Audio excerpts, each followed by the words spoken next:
আল্লাহ তাআলা ডাক দিয়ে বলে, হাবিব আর কান্না করা লাগবে না, টেনশন করা লাগবে না, চিন্তা করা লাগবে না। হাবিব আপনি কেন কান্না করেন আমি বুঝতে পেরেছি। হাবিব আপনার মা নাই, আপনার বাবা নাই, এই জন্য কান্না করেন। কিন্তু হাবিব আমি আপনাকে জানিয়ে দিলাম, আপনার উম্মতগুলোকে জানিয়ে দেন, যাদের বাবা নাই, যাদের মা নেই, তাদের জন্য দায়িত্ব এবং কর্তব্য হলো পিতা মাতার জন্য দোয়া করা। জোরে জোরে বলেন সুবহানাল্লাহ।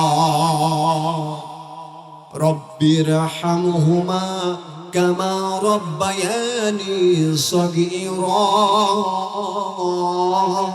জোরে বলেন আল্লাহু আকবার। আল্লাহ তাআলা বলছেন, হাবিব যাদের মা নাই, যাদের বাবা নাই, তাদের দায়িত্ব এবং কর্তব্য হলো পিতামাতার জন্য দোয়া করা। জোরে বলেন কি করা?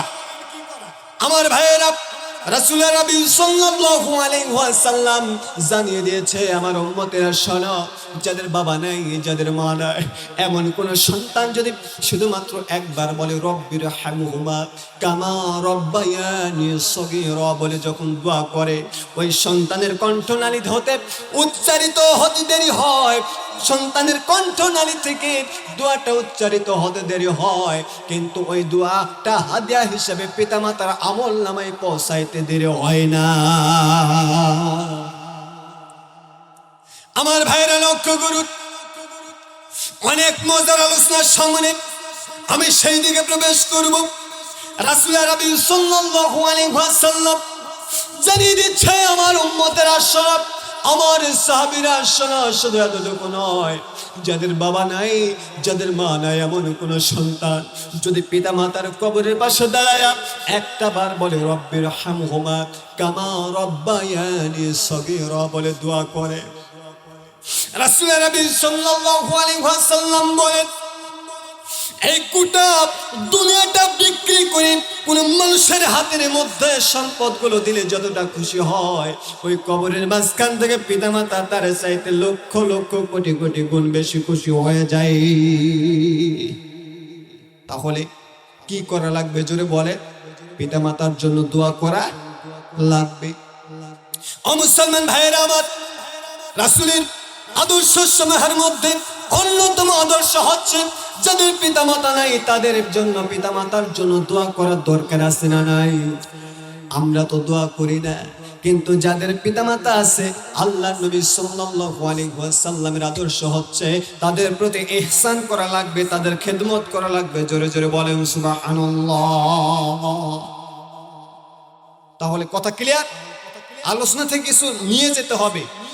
যাদের বাবা নাই এবং যাদের মা নাই, তাদের দায়িত্ব এবং কর্তব্য হলো পিতামাতার জন্য, জোরে বলেন, দোয়া করা। এবং এবার যাদের বাবা আছে, মা আছে, তাদের জন্য দায়িত্ব এবং কর্তব্য হচ্ছে পিতামাতার জন্য ইহসান করা, তাদের খেদমত করা। জোরে বলেন ঠিক কিনা?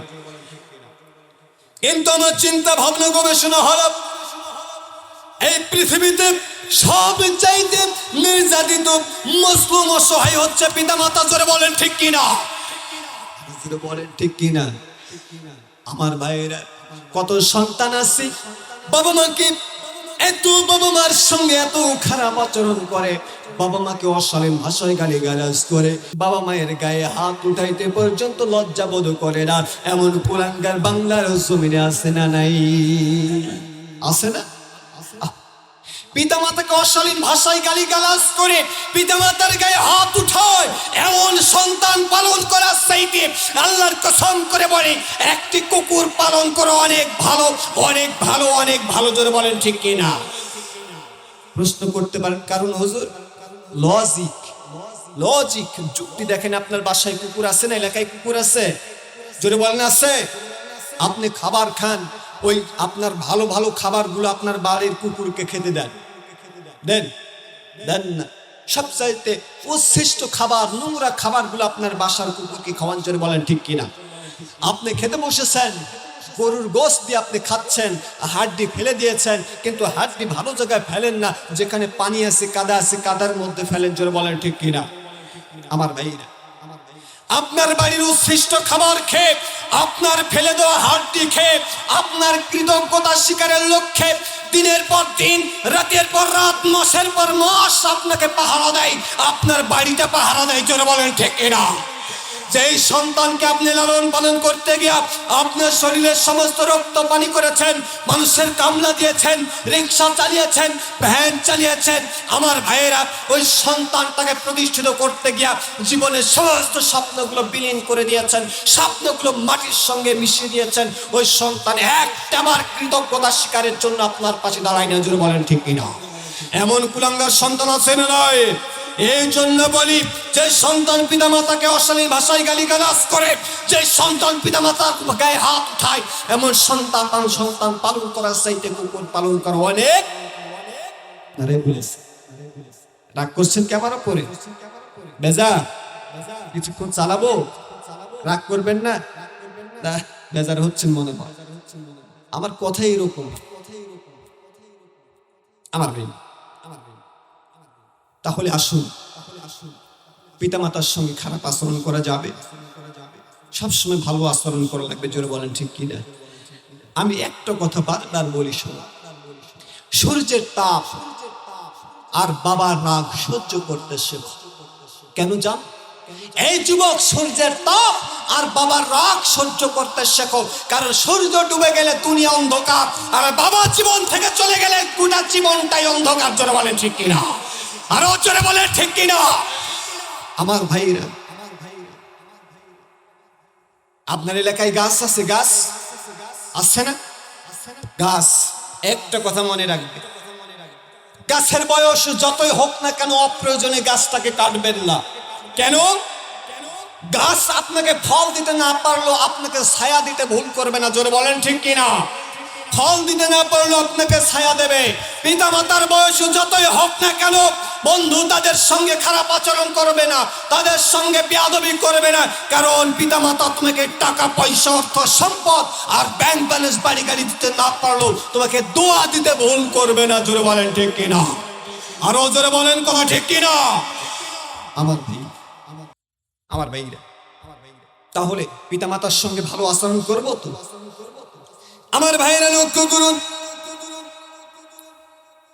দুনিয়ার কোন সন্তান কিয়ামত পর্যন্ত যদি আল্লাহ তাআলা তাকে হায়াত দান করে, আল্লাহর কসম করে মুসলমান, আল্লাহর কসম করে বলে, দুনিয়ার কোন সন্তান পিতামাতার একটা ঋণ শোধ করতে পারে না। পারে না কি? আমার ভাইরা লক্ষ্য করুন, একজন সন্তান ডাকতে বললেন, জনম দুঃখিনী মা, তুমি আমাকে লালন পালন করতে গিয়া অনেক কষ্ট করেছ, অনেক পরিশ্রম করেছ মা, অনেক কষ্ট করেছ, অনেক পরিশ্রম করেছ। তুমি বলো তো, আজকে আমার টাকা পয়সা অর্থ সম্পদ ব্যাংক ব্যালেন্স বাড়ি গাড়ি সব কিছু আজকে আমার হয়েছে, তবে মা গো, তুমি যদি চাও আমি তোমার সমস্ত ঋণগুলো পরিশোধ করে দেব।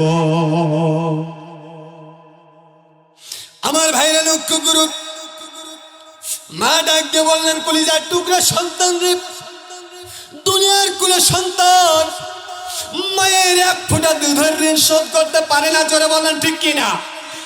দুনিয়ার কোন সন্তান পিতা মাতার কোন ঋণ শোধ করতে পারে না। অসন্তান তুমিও পারবা না। সন্তান ডাকতে বলল, মা এটা কেমন কথা, এটা হতে পারে না, আমি মানতে পারলাম না। ও মা, তুমি বলো কি করলে তোমার ঋণ শোধ হবে?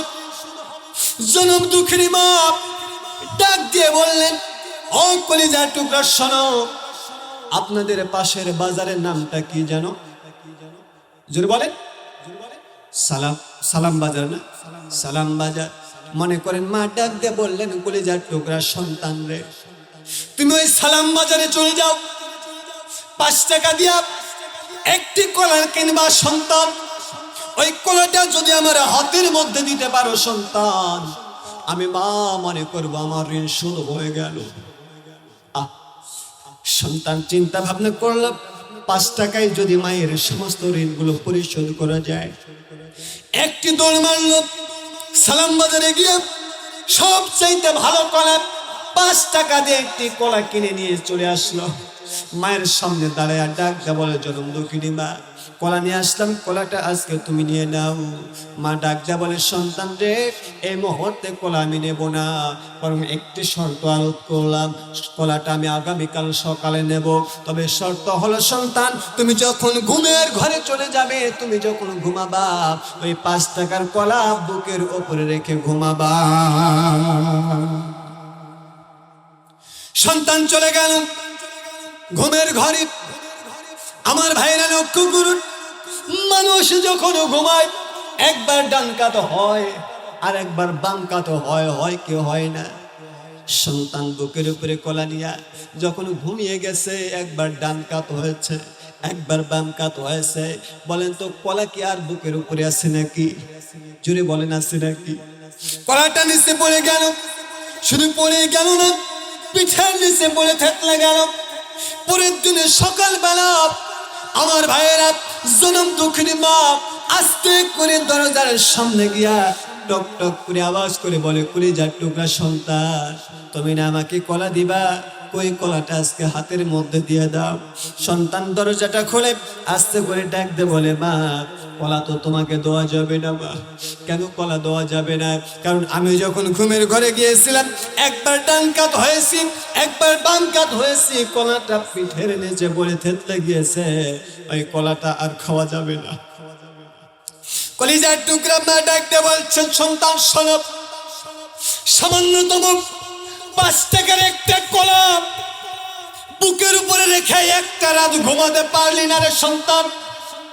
আমি তোর জন্ম দুঃখিনী মা, আমি তোর জন্ম দুঃখিনী মা। শোনো শোনো শোনো, প্রচন্ড শীতের রাত, ডান পাশে প্রস্রাব করে দিয়েছ।